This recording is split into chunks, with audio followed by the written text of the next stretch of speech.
listening to a Roddenberry podcast.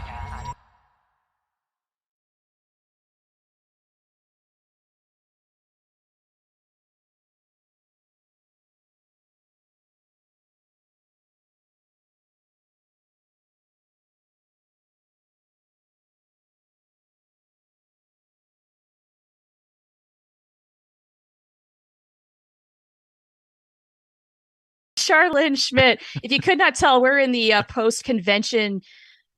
It's not Haze. a hangover, not yet the haze of Yeah. crashing down from several days of overstimulation. That's Right. definitely us. Yeah. We would like to welcome everybody back from our short break after wrapping the live coverage of Strange New Worlds Season 1 that happened July 18th and celebrating 47, that's right, 47 straight weeks of brand new episodes.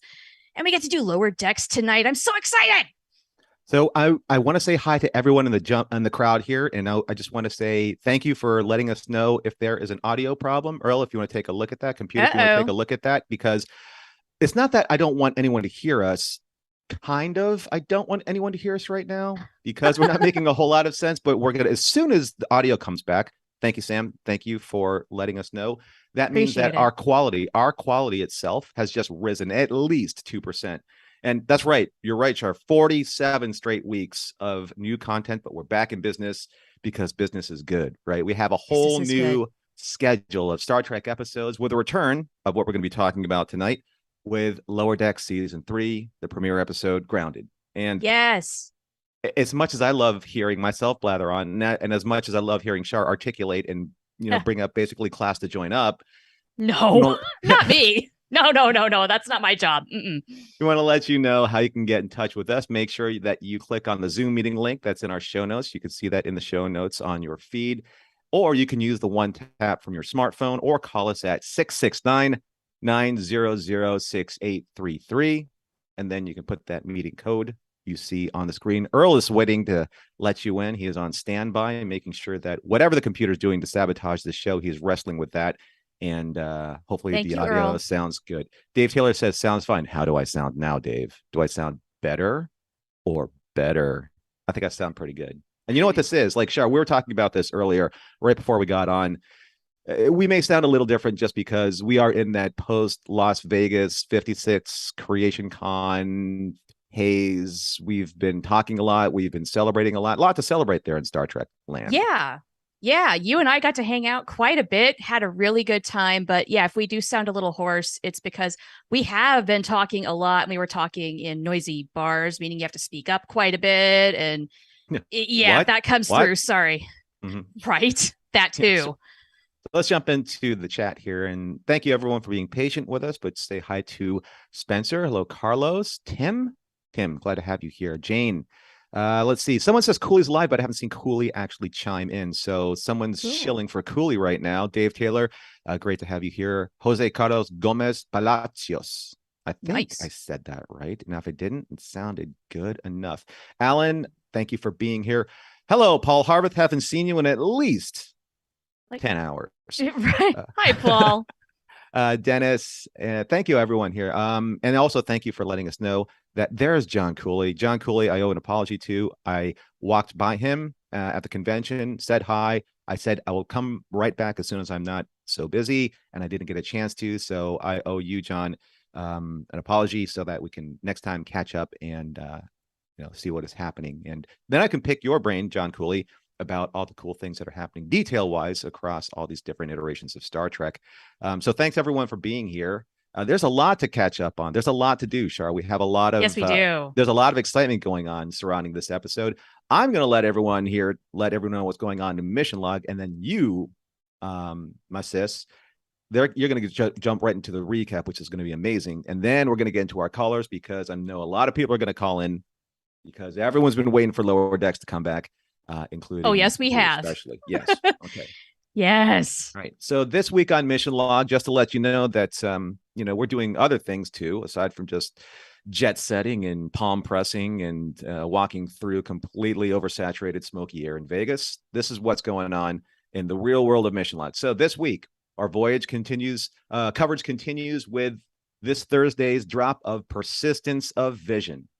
Ooh, good one. the one where Janeway's holonovel turns into a real nightmare. And let's see, to cross Star Trek over with Star Wars, many Bothans may have died to bring you this information. Right? Did they just not have a creative name for the alien of the week that week? That week in particular, and I'm not sure in any future weeks because we haven't gotten there yet. But yes, no Bothans as far as I know, or maybe only one. We're not really sure. One. So check at least one. So check that out on Thursday. And just to let you know that Mission Log, The Orville, hosted by Captain Mike Richards and Jessica Lynn Verdi, and Mission Log Prodigy, hosted by myself and Ashley Victoria Robinson. These are shows right now that they're a little bit on hiatus because, as you know, those respective series have they've ended their particular storyline run for now until either The Orville gets picked up for season 4, and then when Prodigy returns later on after Lower Decks later this year. And also Mission Log Engage, we are coming up with new content that we're going to be releasing soon, so make sure that you stay engaged with us here. And here's how you can find all of that content. You can go to youtube.com/Roddenberry Entertainment to find correct. Oh, that's right. Thank you, John Champion, for being here. And yep. I'm so sorry. I just failed completely in front of the public. No, you didn't. I didn't want to interrupt you. I saw the comment, though. Yeah, it's going to be a supplemental this week instead of Persistence of Vision. This is why we have Char here, because I'm not doing my job, obviously, correctly. No, you are. You are. John's doing his job. He's like, no, guys, no. I know. And we don't know where John's like coming in from, like a location unknown somewhere with either Smirsh or Spectre. This is how we know. He has like perfect satellite communication to tell me that I told you this. I told you to say this specifically, Norm, that we're going to have that particular pickup for this Thursday. So anyway, I'm going to step aside and I'm going to leave like the real podcasts to the adults while I sit back and, do something less constructive than, being a professional podcaster. Take it away, Char. Oh, if I'm the adult in the room, we're in a lot of trouble. I also want to say hi to Anne-Marie Siegel and to Captain Mike, who have joined us in the chat. So hello, guys. It was nice to see you at the convention. All right. So here we go with season 3, episode 1 of Lower Decks, and it is titled Grounded. Last season on Star Trek Lower Decks, Captain Freeman was accused of orchestrating a devastating attack on the Pac-led capital, and we left off with her being escorted away in cuffs. Cut to now, the USS Cerritos is impounded in a space dock, and her crew is grounded on Earth as Starfleet conducts its investigation. Freeman must stand trial. Mariner isn't handling it well. Her father implores her to have faith and trust in the system. The truth will come out. Instead, Mariner takes out her frustration on her dad's potted plants. She can't sit around and do nothing, but do what? Enjoy the scenery on this whack planet? Her first stop is the Boimler family vineyard. Bradward is all too happy to go along with whatever Mariner has got in mind, as the fine art of drying grapes for a living isn't for him. And, for once, Boimler's excruciatingly detailed logs might hold the key to proving Captain Freeman's innocence. Take that, conservative military court. He and Mariner will need a way to retrieve them from his bunk on the Cerritos, and to do that, they're going to need the help of an engineer. Cut to Rutherford and Tendi enjoying a gumbo at Cisco's Creole Cafe in New Orleans. They're contemplating which Earth attractions they should visit next and decide on historical Bozeman, the site where Zefram Cochrane launched humans' first warp flight. On the restaurant's television, FNN announces the beginning of opening statements for Freeman's trial. Tendi wonders how Mariner is taking the news when, guess who makes her completely unplanned, no, that wasn't staged at all, grand entrance. Rutherford knows the Cerritos' coordinates, but it will take an encrypted transport to get aboard. That means sneaking into a secure Starfleet facility and facing the psycho badass who mans the place. Turns out, though, he's a sweet old buffer buff named Denny who restores transporters, but he's onto the Lower Deckers' plan. I mean, why else does anybody visit him? No matter, though, he'll make soup. Denny would be happy to help him if it weren't for the Vrugament. Yeah, I said that right. Sure, Vrugament. We're going to go with that. A pink blob of migrating space creatures passing by Earth. Mariner hatches a plan that will accomplish 2 things. 1, knocking an item off of Tendi's bucket list, and 2, getting them aboard a ship that will take them to the Cerritos. They're going to Montana. Cue Jerry Goldsmith's score from Star Trek First Contact as we get a look at the historical site in Bozeman, where Zefram Cochrane's voice greets visitors. There's the Cochrane statue, spaceship balloons, the one-song jukebox at the bar, and churros. Tendi would love to visit the ship the Vulcans came down in, but they need to get in line for the main attraction, where they can ride the Phoenix. Once they're out of the atmosphere, Ruthie can override the ship's automated flight and take them to the Cerritos. But there's a new problem, and his name is Gavin. Boimler tries to convince him that he should take a different Phoenix, but Gavin is determined to face his fear of spaceflight and buckles in. It's time to rock and roll and take a magic carpet ride to the stars. Once they're in space, Mariner and Rutherford freeze the holographic Zephram Cochrane that's piloting the ship and set a course for the Cerritos. Once there, they apologize to Gavin for interrupting his Phoenix experience, but facing his fear has given him a newfound confidence, and he will take the ship back to Earth. He's ready to explore the galaxy, but Rutherford's already automated the course back to Earth, so, whatever, let him think what he wants.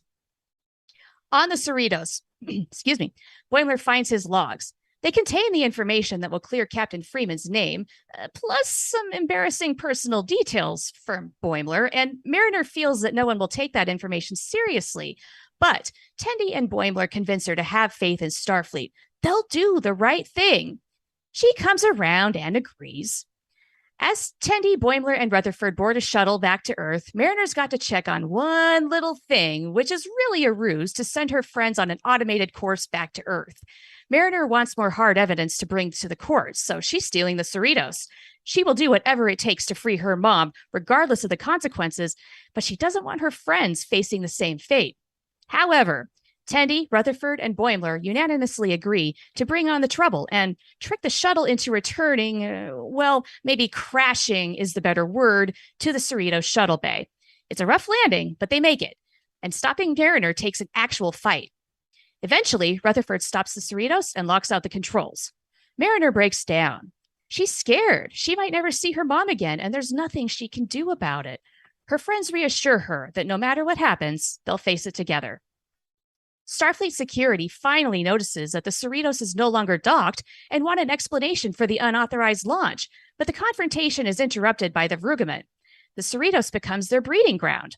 Tendi explains to security that they're conducting a scientific observation, but it seems they aren't buying it until they do.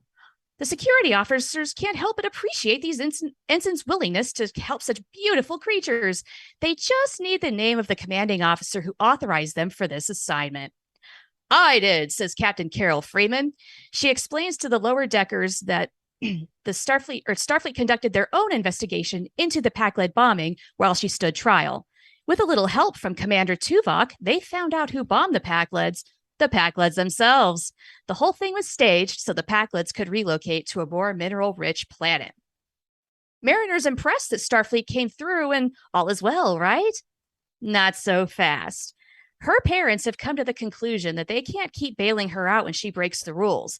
Someone needs to rein her in, and it's not them.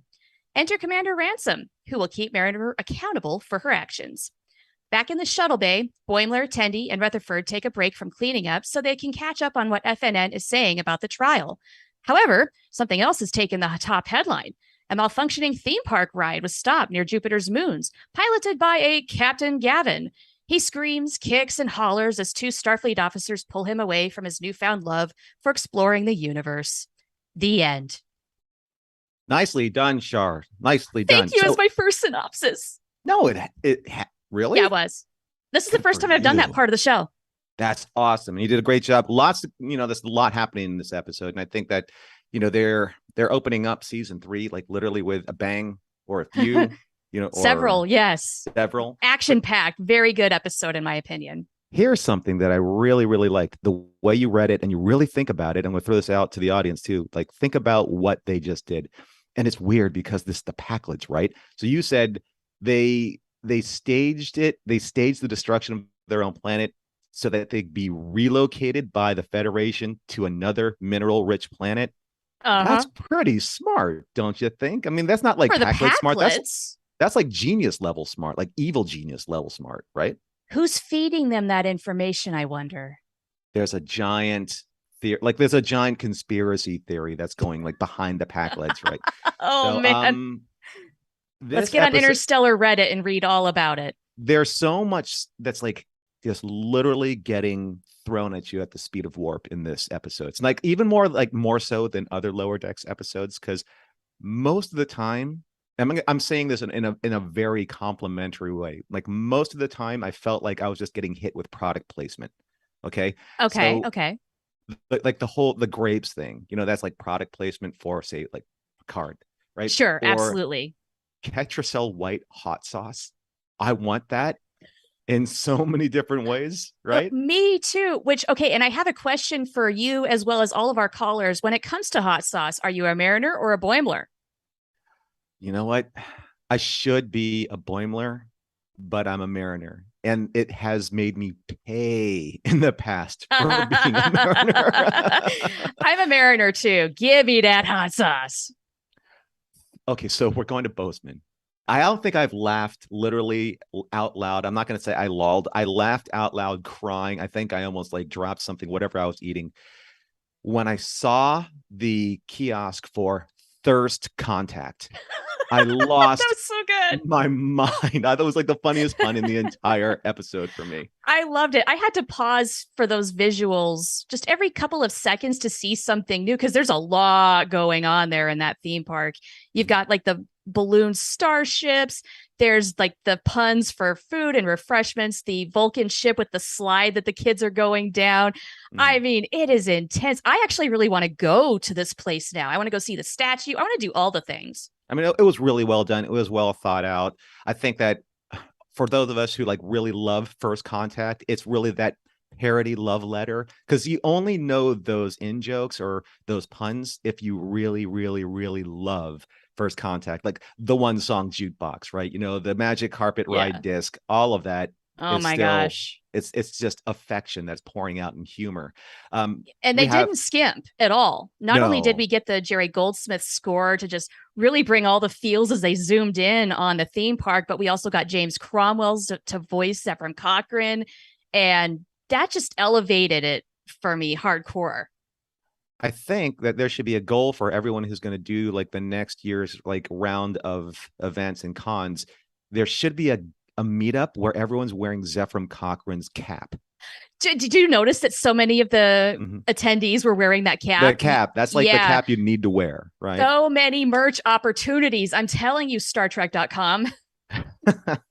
So we'll have to like flag down like John Van Sitters and see what he can do for us. So please. We have a lot of callers lined up. One last thing, Char, like if there's one last thing that you want to get in before we start bringing in everyone else and everyone else's fun. Is there a moral meaning or message that you feel that you pulled out of this episode? As far as the morals, meanings, and messages, I had a little bit of a difficult time determining what it is we were supposed to pull in that respect. Like, is it trust in Starfleet, trust the system that things will work out?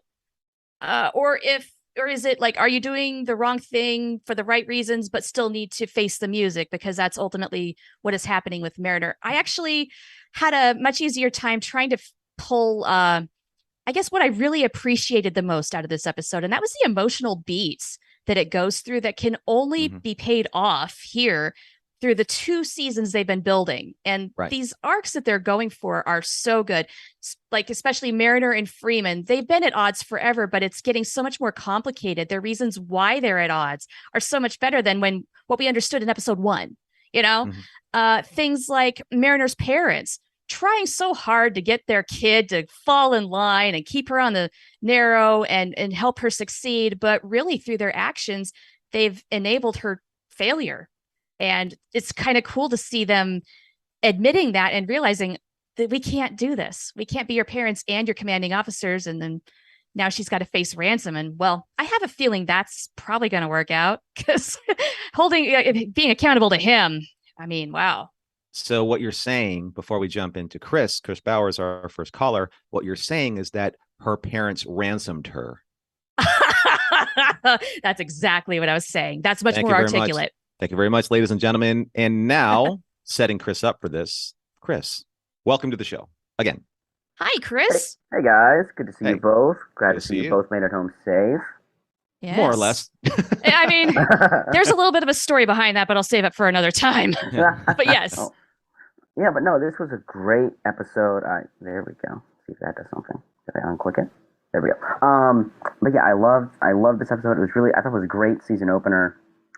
Like Char, you were saying, like we spent so much of season two sort of like unraveling the onion that was Mariner and sort of why she is who she is and what she does, and to see those sort of beats and see her break down, like that was really emotional. Like that scene on the bridge where she like tears up. I was like, oh my god, like Tawny, go you. Yes, Like that was so good. Yeah. That's another thing is Beckett Mariner is getting much more vulnerable with her friends. She is opening up. I mean, and that's what I love. Is like Mariner. I think for me is all she fundamentally wants to do the right thing, and she wants to like have friendships, but she's been sort of a square peg in a round hole, and she doesn't quite know how to do it. And we've sort of been watching her like open up and learn how to do things. And I think we're going to see that more this season. Is how I don't think she'll ever mesh entirely because that's sort of the point of her character, but she's going to learn to interact and do more stuff. I think just over the course of the year. It's interesting that you bring that up because we have to like kind of look at this from a little bit more of a bird's eye view, like kind of like pull ourselves away from how close we are with it being a humorous format, but having her and understanding like the dynamic with her parents saying like we can't keep bailing you out every single time you get into trouble because now we're your commanding officers and not your parents. That speaks a lot to like who she is, because it's probably because she's an only child, right? I believe as far so. as we know. I believe so, yes. Yeah. So maybe she has been acting out this whole time because her parents they've been so wrapped up in their own careers that they never made time for her. And the only time they ever made time for her is when she got herself into trouble. But now the trouble really has consequences because it reflects on their careers. So it's all good observation. It's all coming forward. It's all looping back on itself. And it's like Captain Freeman said, we kind of we're reaping now what we sowed. Exactly. But now they're all in the careers. So yeah, it's very interesting you brought that up. One line that I kind of latched onto this week, and I'm curious if we'll dive into it, is that opening scene when they're in the office. And one, I love that all the plants have like an LCARS panel on them, like every single pot. Right? Yeah. That's great. That's a great gag. But the dad is like, "Oh, come on, we're home, we're in San Francisco," and Mary's like, "No, I didn't grow up here." And I was like, "That's an interesting bit of lore. Where did you grow up, Mariner? Like, like is she an army brat? Was she like always moving around different ships?" And like I was intrigued by that. That's a good observation. It's always about like the small details that are kind of like in the background, both with her and the plants, because if you don't make a plant with an LCAR sticker on it and carry that around some convention center, I'll be supremely disappointed, Chris, because that's really, really good. And that's actually fairly easy on the list of things I've done. I can just go buy a potted plant. Put an LCAR sticker on it and you're done. Yeah. Any other thing that you want to talk about that you really liked about this episode before we let you go? I really liked that Tendi got to save the day, or like kind of save the day. That she was the one who thought of the idea to like get the security people like almost off their back. I think that's really cool that Tendi got that kind of moment to shine, because I love Tendi. Tendi's been my favorite character since like day one. And to see her sort of get that moment was really cool. Actually, I have a question for both of you. I have a question for the audience also, and it's something that I think that we talked about, and maybe we will always talk about this in Lower Decks because the way that Lower Decks is. But do you think that because of its breakneck speed, because of the pace it throws information at us, because there's so much eye candy and there's so much to see and there's so many aha moments that you're trying to identify, do you think that maybe this episode was a little too heavy on the self-referential humor, the nostalgia? I mean, look at it just from the surface level. You had Jake's sweater, you had everything First Contact. When's the point when Easter eggs are no longer Easter eggs and it's just expected, the expectation of, oh, it's Lower Decks, of course there are going to be Easter eggs, so why not lean into it? But does it make it special anymore, or does it make it easier for low-hanging fruit type of jokes and puns? Chris, have you got an answer? Oh yeah, okay, all right, I'll go. Go ahead. I think that the point to you're like where's the line? I think the line is you stop when the Easter eggs start to detract from the story, and so far they haven't. Like they're great. He's wearing a sweater, and Bozeman was wonderful, and it was funny, especially as someone who lives in California and has written Soaring Over California with Patrick Warburton. I'm like, I see what you're putting down, psychic man. But yeah, it hasn't. They've done all this Easter egg and they've done all the like visual gags and stuff, but they've still always written very good scripts and had really great character moments. and we saw that again this week. So I think, let them have their fun. That's part of what the show is it manages to balance those two things very well, is the fun and the like heavy writing. So yeah, they can keep doing it. I don't mind. That's an interesting point, Char. So if I'm understanding, Chris, what you're saying, Lower Decks as part of the Star Trek brand is already kind of becoming a subset brand in and of itself, saying, if you want to watch Lower Decks, this is what you should expect. You shouldn't expect Lower Decks to become more of the dramatic Star Trek mold with just a little bit of humor and Easter eggs. This is like more of the comedic role with the comedic mode and full of Easter eggs. That's why you're watching this. This is what you should expect from here on in. Is that fair to say? Yeah, I think that's definitely part of the brand is like they part of Lower Decks' whole brand. I think is that they like really love and sort of revere what has come before, and the way they do that is these Easter eggs and these sort of like sight gags. And so yeah, it's part of the ethos of sort of the way they fit into the mesh that is this franchise. Is here's what has come before, but we're putting our own spin on it. I think is what they are trying to, and I think they do it quite well. Awesome, Chris. Char, do you have any more questions for Chris? But as far as the hot sauce goes, Boimler or Mariner? Oh, I'm a Boimler. I'm a Boimler. I am not a spicy person. No. All right, fair enough. You're spicy. You just don't like your food spicy, but you, sir, are spicy. All right, Chris. Always great to see you. It was great seeing you in Vegas. And please show all over like Mission Log or anywhere that you want to share your cosplay images and information.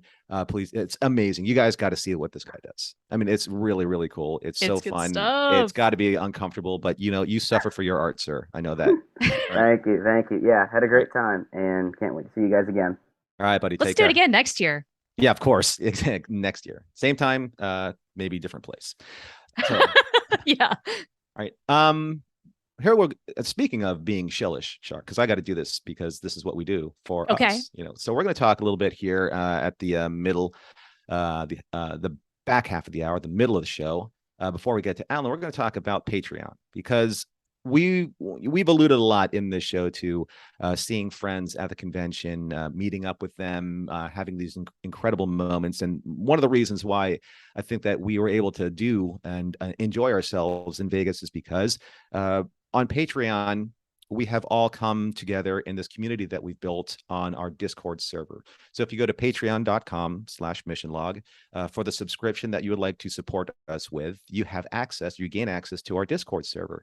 And that Discord server, it has all these incredibly special channels. Like, let's see, the John Champion Memorial channel called Epicureanism, where we post all food sources, all food pictures, ideas of how all of us can enjoy the finer things, the finer culinary things in life. And all kidding aside, there are tens, if not 20s of channels in there just talking about all the different Star Trek series, different types of fandom from 1960s all the way to modern science fiction, a little show that I've come to love called Stargate, Babylon 5, Farscape, Harry Potter, Marvel movies, Star Wars movies, et cetera, et cetera, et cetera. Yeah, you name it, there's a channel. Yeah, and because they're all growing, because the community is growing, there are so many different things to talk about. One of the things also that I think is special for the community is when John and I record our mission log, we record it in such a way where we have additional content, or VAM, like value-added material. And that is released to our patrons, specifically only on Patreon, which a lot of people get a kick out of listening to some of that, warts and all. But that's what makes it so charming. One of the most special things that I've learned about the mission log community, the Discord community, we had the opportunity of one of our listeners come up to stage and hand us a gift. One of our listeners, Victoria, came up to the stage, our first panel at Vegas, and gave us this card and thanked us. And I just wanted to say thank you to her because it was my first gift of this kind, being a podcast for Mission Log, and it really moved me. It was incredibly incredibly thoughtful and incredibly giving and caring in that one particular moment. And I really wanted to thank her, especially on behalf of John and myself and everyone involved with Mission Log. Thank her for that. Thank everyone for coming up and talking to us during the course of that convention. That's what makes our community special. That's what makes you, the Mission Log listeners, very unique and very dear to us. So please take a look at us, patreon.com/missionlog, and we'll see you there. If you subscribe, we'll definitely see you in the Discord. All righty. So all of that aside, that's just basically leading up to Alan, because Alan has always had consistently his love for Lower Decks on backsplash on his wallpaper. So hello, sir. Buddy. Welcome back to Mission Log Live. Hello. The party's back, everybody. Yeah, you are. Buffer time. Yes, absolutely. It's so good to have this show back. It's, I think I said this previously on this show, but like I feel a little bit of ownership over this one. This is the show that got me subscribed to Paramount Plus, and I'm just so happy to see it, keep returning and succeeding, and the appreciation and love for it grow, because it just sort of like really feeds a certain kind of like feeling that I have for Star Trek, which is super special. What were you expecting? What were you expecting? Like, as soon as, like, when you got like the title, the title was spoiled. Yeah. Like, what do you think was going on? Like, what did you want to see happen? Well, I thought it was going to be a little bit more like the episode, in that it really would be like, all of these mundane things going on. But then knowing that it was animated, knowing that it was Rick and Morty adjacent, that sort of like shifted expectations to a place that I honestly don't know what I was expecting when it first showed up. But just the fact that it's sort of become this sort of like, yes, it's funny. Yes, it's got all of this great Star Trek reference content that, we can all, get our various levels in of how much we, need or like. But just the fact that it's still good stories, and it's still, good Star Trek content, for lack of a better word. I'm with you, Alan. Yeah. Going into the show sight unseen, I had no idea if the show was going to work, how it was going to be, and I fell in love immediately. I feel like Lower Decks is just a big celebration of all the Star Trek that's come to be up to now. And I love the Easter eggs, kind of referring back to our old question. I feel like that is there is no limit as far as that goes until and unless, like Chris said, if it's detracting from the story, maybe. But no, that is the Lower Decks brand. That is what it does, and it does it well. Mm-hmm. Mm-hmm.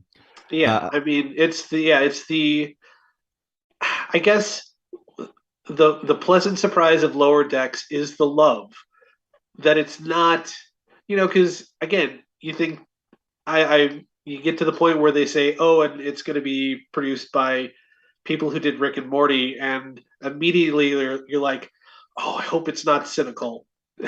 Sure. I hope it's not cynical, because that would be bad. And in fact, I mentioned this on the official Mission Log Discord, but I feel like in its own way, Lower Decks gets to be the most utopian, the most optimistic version of Star Trek that we could possibly have.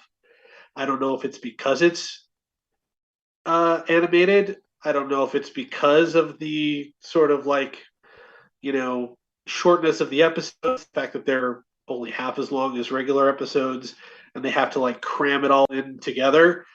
But there's something about it where, of course, the captain's going to get off, because this is Star Trek and the system works. Mm-hmm. Yes. That's interesting how you phrase that, though. It's like it can be the most utopian, could be the most like the best version of Star Trek in itself. And you know what? I think that because there are darker tones, in some of the series, either past or present, and maybe in the future, that if we are to believe that there's this part of the balance of the equation, then not every single fan inside the fandom can sustain that because we are optimists. We're built on a fandom of optimism and lightheartedness. At times things can be serious, and there are obviously serious topics, to be sure, but there also has to be this balance of, I can't see and sustain watching week after week a very highly dramatic, dark theme or tone of a show. And once you turn this on, there's something to be said about it's like walking in sunlight. It just warms your face, it warms your heart, it makes you feel light in the step, because it brings something out of you that hasn't been tapped in, I think, consistently in Star Trek over time, and certainly not, in my opinion, in modern Star Trek. So sure, it's self-referential, of course. You can look at it and laugh, of course. And I think that laughing at oneself is a way of freeing oneself of just being far too serious and far too inside your own mind. So I think that's a great observation. I love how you phrased that. Well, thank you. Yeah, well done. Thank you. The $5 is, it's on. So yeah. Checks in the mail. And I'll be checking for that. That's quite all right. Otherwise, I just wanted to say too that like you guys, I am fully on board with Historic Bozeman. Let's do a this. Bit of a, yeah, I'm let's a bit go. Of a theme park guy, so I could see that. Take me to and today. You know what I think? love everything. I think if people are on board with this, and maybe we need to have a petition signed or something, a suite in perhaps the next convention should be just thematically designed so that when you walk through it, you're walking through historical Bozeman. That would be the most amazing thing, because I want to go to Thirst Contact so badly. Me too. Oh my gosh, it would be a heck of a production, but if that could happen, whoa, charge a little bit of admission to pay for the cost, but holy crap, would that not be amazing? Yeah, it's like, imagine how it feels when you're walking through that sort of back tunnel hallway out of Critter Country into Galaxy's Edge. Mm-hmm. But instead of the random ass Star Wars music that they've composed, bum bum bum bum bum bum. Seriously, goosebumps. My heart. Okay, anyone out there, so Char and I were talking about this, we loved, the Jerry Goldsmith theme. Anyone who's a fan of First Contact knows that that's powerful. Raise your hand either here or in chat when that happened. I mean, how much did that just pull at your heartstrings? And I teared up. In a comedic episode, right? But you have that moment. That moment brings you, it grounds you back to reality of this is still Star Trek, right? This is still in universe. The heart swells, man. Right. But I'm serious. Alan, the Star Wars universe very well. The Star Wars con universe very well. So that there are those Wilrow Hood meetups, when people are wearing the orange jumpsuit, like the big hair, the ice cream maker. I mean, I'm telling you, it would be the greatest thing if you had a couple hundred people running around the convention center with potted plants that have Elcar's, stickers on them, and and the Zephram Cochrane hat. That's Cochrane hat. Yes. Anyone out there, anyone out there on Etsy, you want to start making some money? Start making that hat. I'm telling you. Let's rock and roll. Let's rock and roll. Let's rock and roll. Let's rock and roll. You can see people hanging so much that he said that too. Yeah, and then played Magic Carpet Ride on top of it. Just yes, thank you, because we didn't get Ooby Dooby in the jukebox. They did have to. They couldn't do everything and get James Cromwell. I'm sure the budget just wasn't cut for all of that. You know what would be funny though? It's you walk into the dance hall. There's one person dancing in the corner, and that's it. Right? Yeah. Because they only have room for one dance partner. You can only buy tequila. Minimum 3 shots. Exactly. Yes. Anything else, Alan, before we get on to someone who's going to explode into our camera any moment now? No, again, so happy to have this show back. So happy to have our Lower Decks friends back. Looking forward to everything this season. Very excited. And Historic Bozeman now, please. Right. Okay, that lives on in everyone's hearts. I know that. That's for sure. I'm glad that, I'm happy that you're happy, because I know how much you love this. I know how much it means to you, man. And that was just 1 out of 10. So I think this season is just going to be so incredible, and we'll see where it takes us. Right? Yeah. If this is episode 1, is this how we're starting out? How do they keep doing it? How do they keep making this show even better? because it's always been good, but they keep one-upping themselves. I'm just so impressed. I guess we're gonna have to ask Mike McMahon if and when we get him back on the show. You're gonna have to ask him, because I asked him on Twitter and he didn't reply. Oh no! I know he's probably been a little busy. I don't know, doing things like making the show and promoting the show and doing things for the show. But come on, man. So John Cooley has a great idea. He has a new group cosplay, Bosman World Tourists. Let's make this happen. Or wow. Bozeman, I should say. Bozeman World Tour 2023. Right. It all starts with a Bring hat. It all starts with a hat and a dream. A hat, a dream, and a churro. And a churro. Oh my Well God. done. Churro vendors will make a killing at that convention. Oh my God. Yeah. Right. Okay. Yeah. At Thirst Contact, that you're also, it's like you get a combo with your beverage and a churro. Exactly. All right. Yeah. You know what, folks? It's out there in the universe. Make it happen. We have so many good ideas. Consult us. Thanks, buddy. Good to see you. Good to see you. Fun. See you next time. Thanks. All right, buddy. Thanks. Bye. Paul, are you okay? Should we get you like something like a nice little, like a glass of warm milk or something, calm you down? You know? How you doing, buddy? It's been a long time. You know, it's been at least, I don't know, 24 like hours. Something like that. I literally got off the plane, got the car, everything. We got here 15 minutes before this started.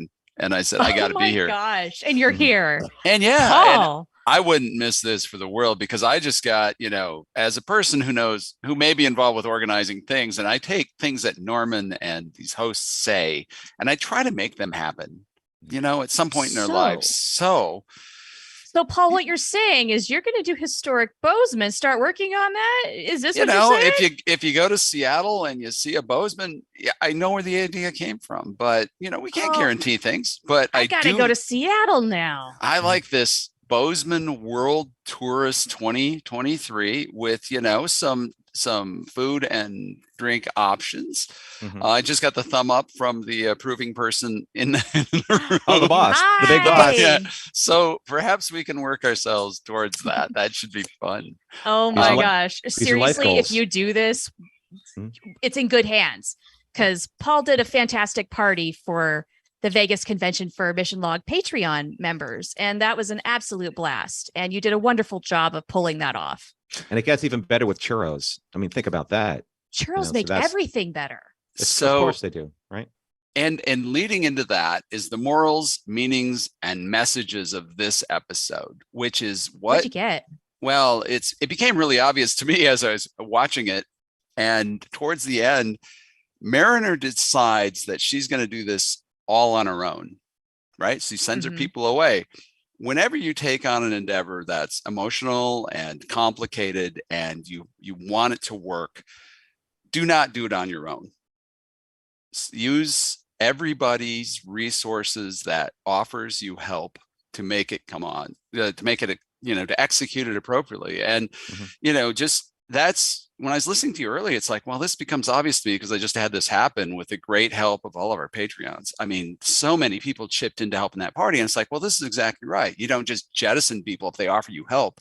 You help them help you and grow that team. Now, if she would have done this right, somebody would have let it slip that, oh, well, you know, this conspiracy theory is, you know, you're being held in the dark. She almost killed herself, right? Because if she would have went to warp, poof. So that's what I think the obvious moral meaning or message in this episode is to me. But yeah, you're 100% correct. And thank you for pointing that out, because as I said earlier, I kind of struggled to figure out what exactly we were supposed to get out of it, but that is it. So two things happened in this episode. I was watching it. Unfortunately, we played it 3 times at our gathering, but Michelle didn't get to see it, and so we fired it up later. And and I can't tell you when they play the song and he's firing it up. It's exactly the same timing as the movie because he hits that button and I start saying the words as they come out. It is so well done. And that's my era of music. I mean, I remember you're talking about the scene where when he puts in the disc and Magic Carpet Ride. Yes. Magic Carpet Ride is, in my, 12, 13-year-old era. it just was a very popular song, and it just amazing how that is timed and how it's in our brains if we watch that movie. The fans are going to be discerning about that, because when you bring that kind of authenticity and that detail, people are looking for that. People are looking for the beats and the cadence, right? It's perfect. They obviously timed it out, but Char, you hit it on the head. How the heck do they get this much stuff in 25 minutes? I'm going down this list of stuff. This is, these episodes, they're only 20 something minutes long, but it feels like the content of a full length hour. And you go back, you watch it a year later, it's like, oh, I remember, you remember these little pieces they hit, but I want to be the dude who was riding with them and gets left on the ship. Whee! And the thing spins off. That's who I want to be. Captain Gavin. It was so, and they find him later, right? As the amusement park ride went awry. Right. I absolutely love that take too. That way they're totally getting away with it. And this poor guy, I don't know what's going to happen with him. Hopefully he just, they give him some pills or a hypo spray or something and send him on his way. No, I remember Paul. We need that from Vegas, right? All of us. Well, you need all the hypo sprays later on. Yeah, sure. I remember when we were talking about Lower Decks the very first time, it was like season 1, and then you were talking about in general terms how you found it difficult to watch because it was so fast. Unbelievably fast, right? Yeah. But now I think does this mean? I mean, maybe it still is for you, but do you think that because that you've embraced what it is and how much you love it? Now, I'm not saying that you're making exceptions for it, but it's like, are you now more used to the speed and delivery of the information? So it'd be interesting to compare the cadence versus those first 2 episodes. They were trying to give us a lot of information. In fact, did they slow it down a little, or did this old guy, all of a sudden some nerve things connected back up here and allowed me to think faster? Or is it just the expectation of, okay, where are they going next? You have the Easter eggs flying by, but that's just part of the entertainment, right? And then you got to keep your eye on the story. Quite honestly, I watched it 3 times this weekend at various stages of sobriety and concern, level of awareness. Yeah, there you go, level of awareness.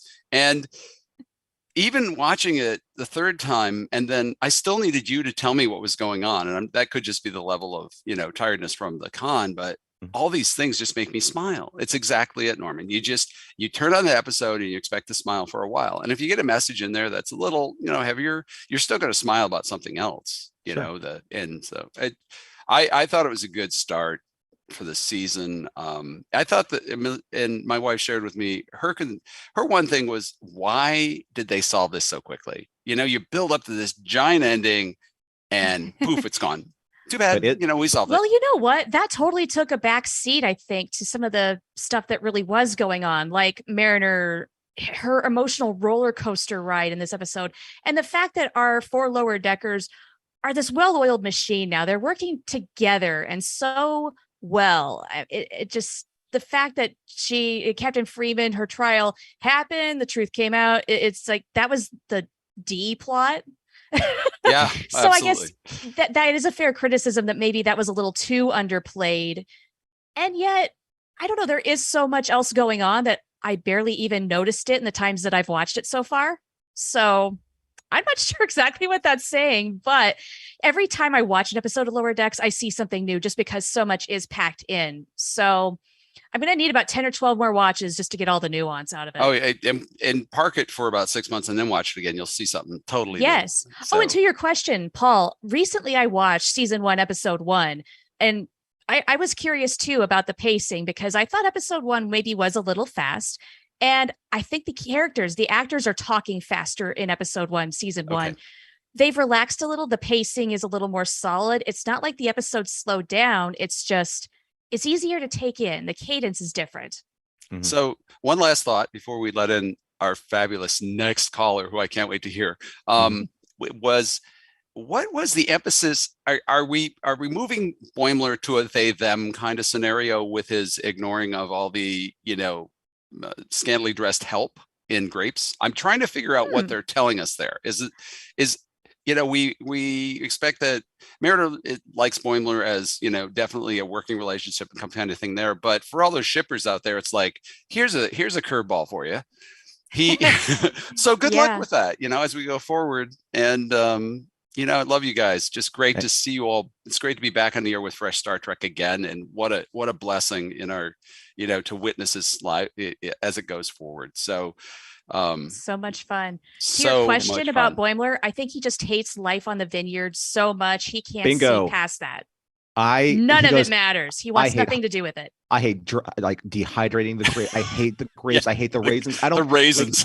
You could literally be like the sexiest thing that's ever walked the planet. But if you are like even remotely involved in any of this business with grapes, I don't care. I hate it so much. I don't care. Right? I thoroughly loved his line as he's trying to make his exit. Just water off. Or hose yourself off. Don't even care. Just get out of here.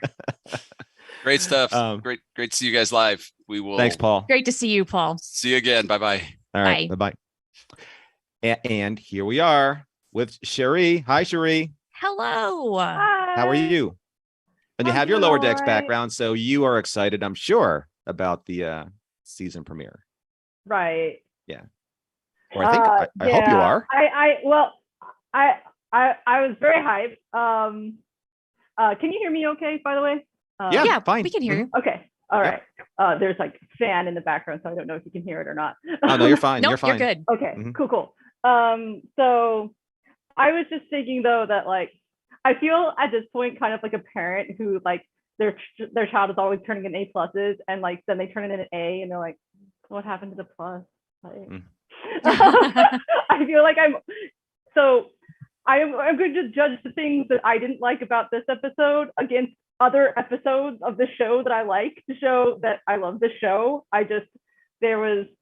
What bothered me probably the most is like what I felt like the message of the story was trust Starfleet, which to be fair, I've watched lots of interviews with Mike McMahon and that is, he said in his interviews that that's his whole thesis of like, you should trust Starfleet. And we've had other episodes like the Much Ado About Boimler where they think they're taking them to the farm and the farm is not like a real place or anything. And it turns out to be a real place. But I wish it had been more like that episode where like they made you think that something bad was going to happen. And then it doesn't. Because I felt like that's kind of like a showing, like in this episode, it felt so on the nose. Like they said multiple times, trust Starfleet. And at the end, you should have trusted Starfleet. I think it would have been more fun if like, they kind of made even the fans, if they'd shown things like, because I mean, there's so many times in Star Trek where you shouldn't trust Starfleet. The admirals have been infested by evil bugs. So like if they'd shown something like that where Mariner's like, look, get the bug. She's kind of more like the girlfriend episode where Boimler has a girlfriend, thinks the girlfriend is infested with a parasite. Like, yes. I would have loved to see Conspiracy Board Mariner again. Like, I wanted them to lean more into that. Well, I mean, I understand what you're saying, but why can't it just be like the pure optimism in an episode?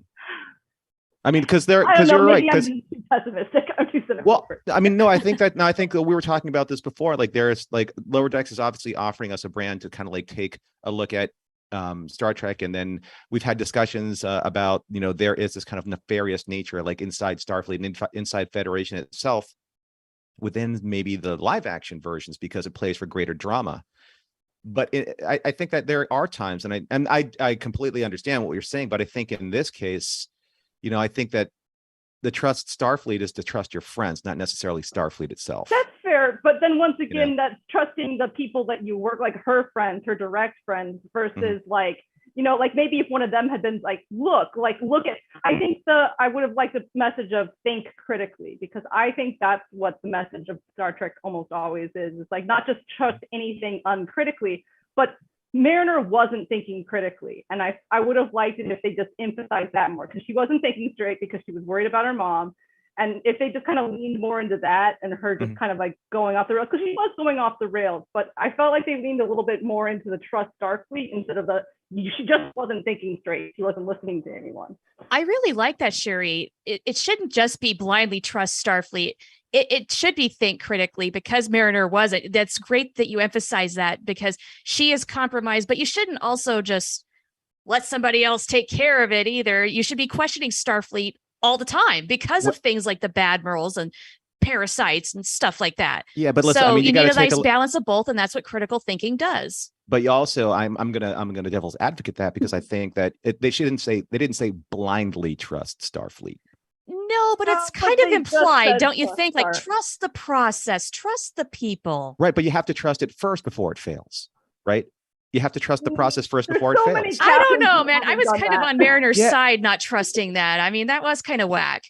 I mean, I'm just looking at it from the opposite angle. I'm like, everyone could say, like, because of Admirals, because of things that have happened in other Starfleet series past, but that's not this story, right? It's a different story, and I think that this is a lesson that I think is so obvious, because something else along the line is going to happen that's going to bring this back up. I mean, that's possible.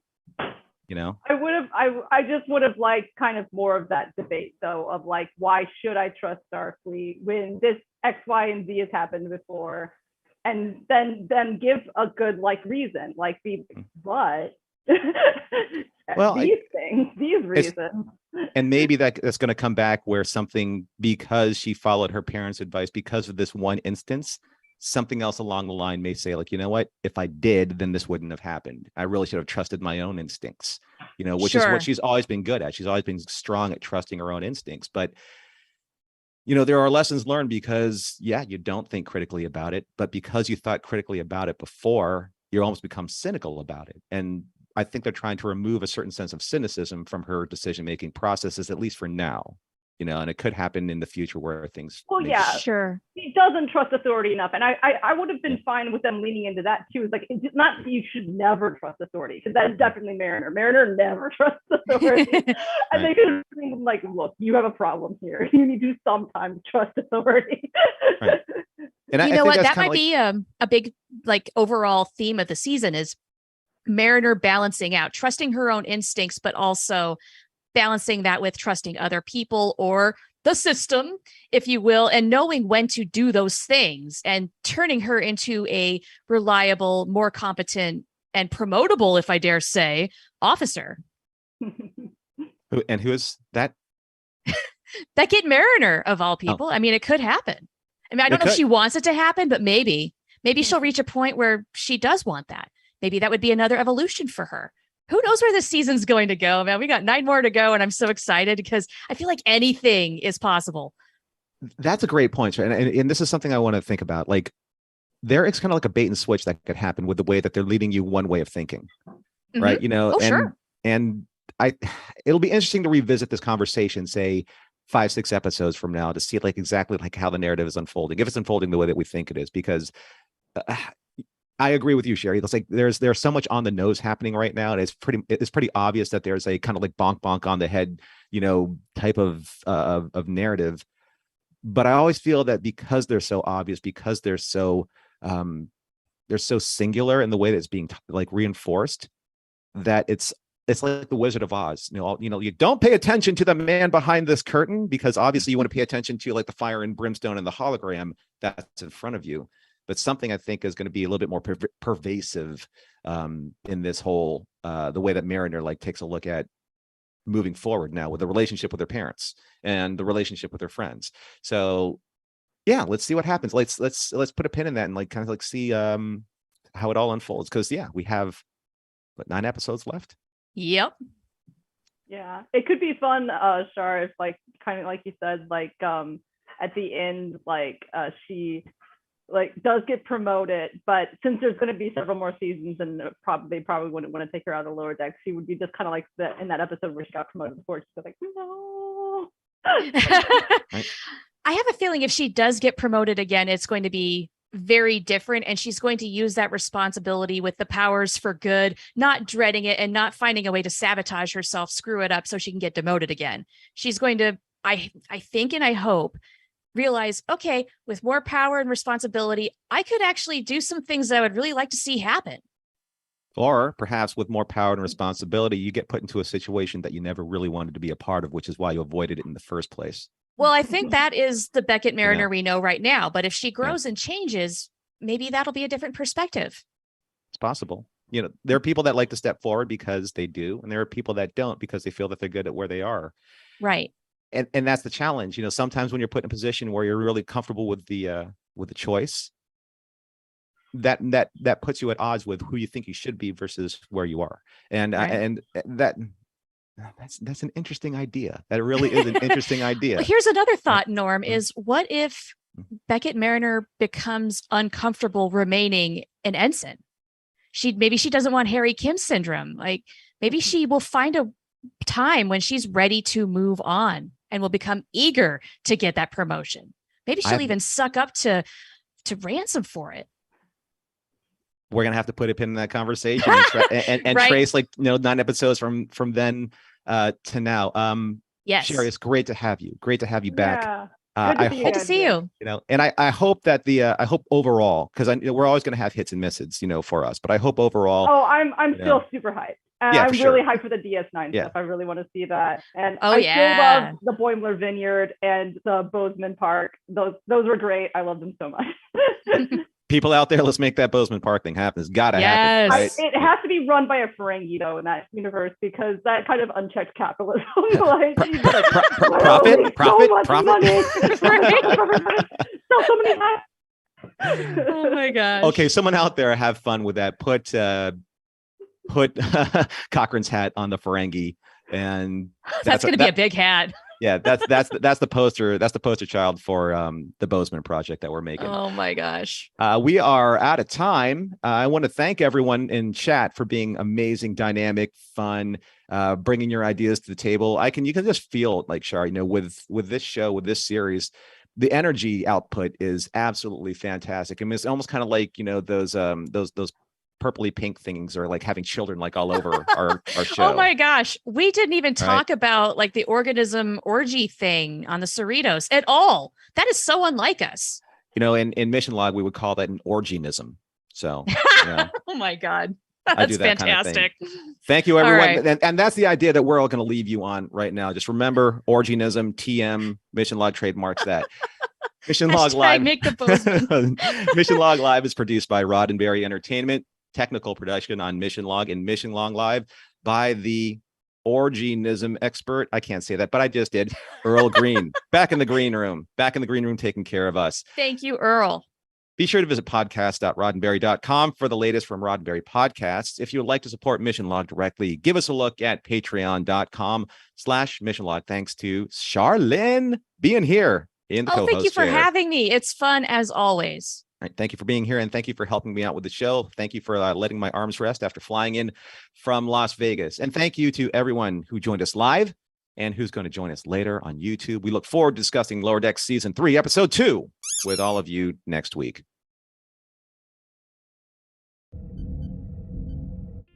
This is a Roddenberry podcast.